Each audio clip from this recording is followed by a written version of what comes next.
Chers auditeurs d'Ifriqui FM, bienvenue dans cet entretien en direct du Forum de la jeunesse africaine de Pioron. Nous abordons aujourd'hui et toujours depuis ces 3 jours le thème crucial pour notre continent, l'éducation. Nous avons l'honneur de recevoir Issoufou Komo, coordinateur dans le domaine de l'éducation au Sahel. Bonjour Monsieur Komo, merci de répondre présent à notre invitation. Merci, bonjour madame, bonjour à tous les auditeurs d'Afrique FM. Vraiment, merci de l'honneur que vous me faites de parler de l'éducation. Je me nomme Issoufou Komo, coordinateur éducation au Sahel central pour le compte de l'ONG Oxfam. C'est vraiment un plaisir de participer à ce forum et merci encore pour l'invitation. Nous aurons avec vous l'occasion de parler précisément du domaine de l'éducation, mais cette fois-ci au Sahel. Donc d'abord, Monsieur Komo, pourriez-vous nous parler brièvement de votre parcours et de votre rôle en tant que coordinateur dans le domaine de l'éducation au Sahel? Ok, merci madame. Il faut dire que je suis au niveau de l'ONG Oxfam pour le compte de Oxfam in Africa. Là, nous travaillons dans 3 pays. Je coordonne les activités d'éducation dans 3 pays du Sahel central, à savoir le Burkina, le Mali et le Niger. Comme vous le savez, c'est des pays à fort défi éducatif. Les questions des attaques terroristes, les questions de fermeture d'écoles, etc. Tout cela pose des problèmes cruciaux. Et quand on parle des questions d'inégalité, qui sont chères à notre organisation qui est Oxfam, naturellement, on ne peut pas parler des questions d'inégalité sans avoir un coup d'œil sur l'éducation. Donc, naturellement, nous sommes engagés pour la promotion de l'éducation. Parce que c'est par là que ça commence, par l'éducation. Exactement, c'est par là que ça commence. Donc, naturellement, en tout cas, nous pensons que l'éducation est la clé de tout et nous mettons en place ce qu'on appelle l'éducation transformatrice. Nous pensons que c'est vraiment la voie idéale de nos jours pour former les citoyens de demain, pour améliorer la vie en société. Et je crois que le fait même que ce forum intègre l'éducation, je crois que c'est la bienvenue. Donc toujours dans notre thème de cet entretien spécial juste qui se concentre sur la région du Sahel et dans le contexte de ce forum qui se penche sur justement l'éducation en Afrique. Donc pourriez-vous nous dire en quoi l'éducation dans la région du Sahel présente des particularités et des défis spécifiques? Ok, il faut dire que quand vous prenez les 3 pays, le Burkina, le Mali et le Niger, comme vous le savez, ce sont des pays qui ont des défis sécuritaires immenses. Par exemple, pour le cas du Burkina, il y a des milliers d'écoles qui sont fermées. Pareil au Mali, dans une certaine mesure, et au Niger. Donc, plusieurs milliers d'enfants et d'enseignants sont en marge. Plusieurs milliers d'enfants ne peuvent plus bénéficier de l'offre éducative et cela pose un problème sérieux. Faut-il laisser tous ces enfants justement en marge du système éducatif? Ne faut-il pas trouver des alternatives éducatives pour les réinsérer dans la société pour qu'ils puissent poursuivre leur école?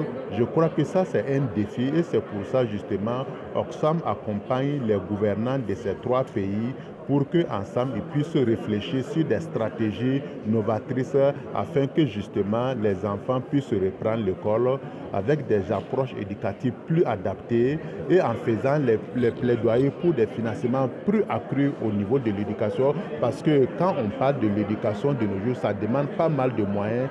Donc nous faisons également des plaidoyers pour la mobilisation innovante de ressources au niveau de l'éducation.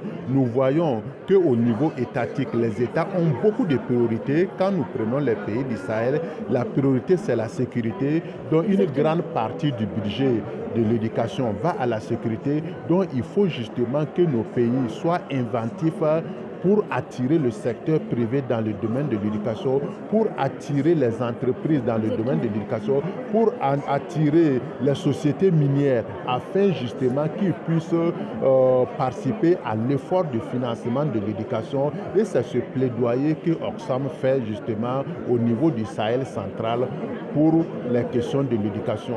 Maintenant, on va au-delà du financement de l'éducation pour promouvoir ce que nous appelons l'éducation transformatrice. Quand on dit l'éducation transformatrice, c'est cette éducation qui permet la construction de la citoyenneté. C'est cette éducation qui permet de prendre en compte les questions de genre, de l'éducation des filles. Donc à ce niveau, on a une stratégie qu'on appelle l'éducation transformatrice qui a été conçu par des spécialistes de l'éducation qui a prouvé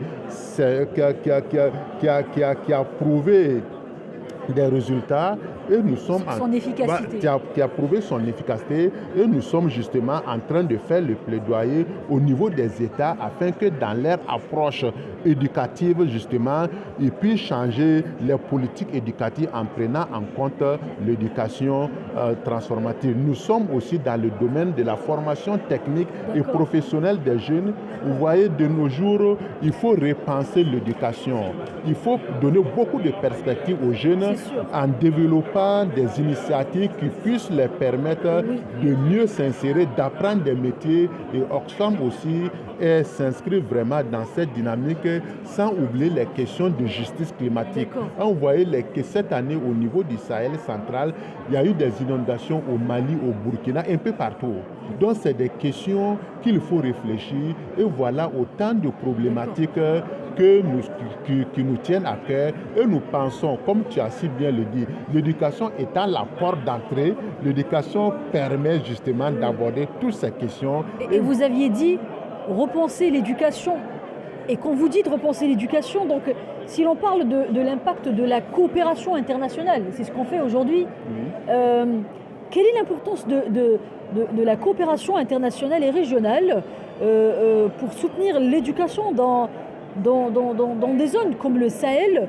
Quels partenariats ou soutiens sont les plus efficaces selon vous? Ok, je crois qu'au niveau international, le partenariat est très très développé. Quand vous prenez par exemple l'éducation au niveau du Sahel central, c'est supporté essentiellement pour le compte de Oxfam, c'est supporté essentiellement par le partenaire de la coopération danoise qu'on appelle Danida. C'est Danida justement qui supporte Oxfam en Afrique d'une manière générale sur les questions d'éducation et au Sahel central en particulier Mali, Burkina, Niger.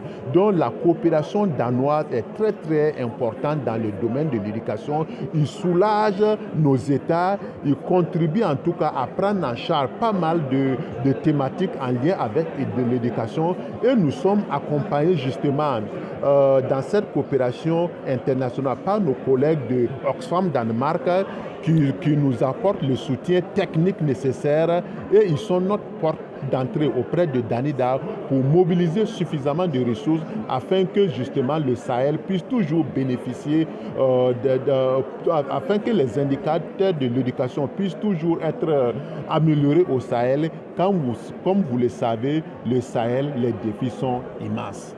Et justement, à travers votre micro, c'est en même temps un plaidoyer justement pour attirer et aussi d'autres acteurs de la société civile, d'autres acteurs privés, etc., afin que davantage on puisse créer des partenariats, on puisse nouer des partenariats afin que la question de l'éducation puisse être résolue. Donc, pour conclure, je trouve qu'au regard du contexte international où on ne peut plus vivre en vase clos, le partenariat international est très très important et nous au niveau de l'éducation on le sent vraiment avec la coopération danoise et nos partenaires de Oxfam Danemark sans lesquels nos projets éducatifs au niveau du Sahel central ne pourront aboutir.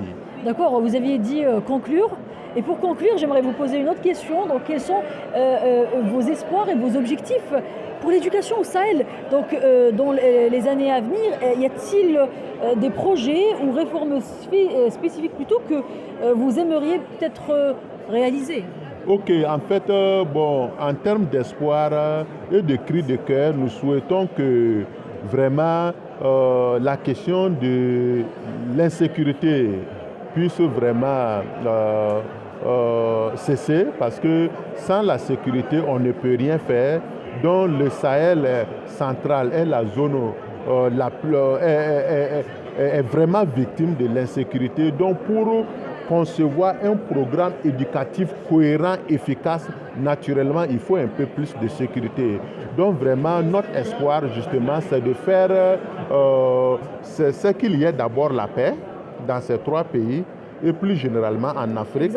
Voilà. Et ensuite, s'il y a la paix, on pourra facilement mobiliser davantage de ressources pour prendre en charge les questions de l'éducation, parce qu'il faut quitter du format classique de l'éducation. Il faut changer, il faut un nouveau paradigme qui puisse prendre en compte, qui puisse réformer nos écoles, afin que nos écoles, les programmes d'enseignement puissent être en phase avec l'évolution du monde.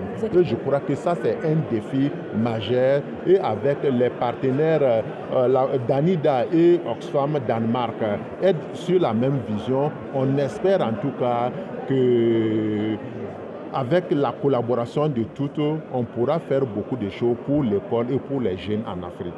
D'accord, et ce forum nous donne espoir justement. Merci Monsieur Issoufou Komou, coordinateur dans le domaine de l'éducation au Sahel. Donc il nous a parlé des défis uniques auxquels cette région est confrontée et des efforts déployés pour garantir un accès équitable à l'éducation. Donc restez avec nous, restez branchés pour en apprendre davantage sur les solutions et initiatives en place pour transformer l'avenir éducatif en Afrique. Merci pour votre fidélité.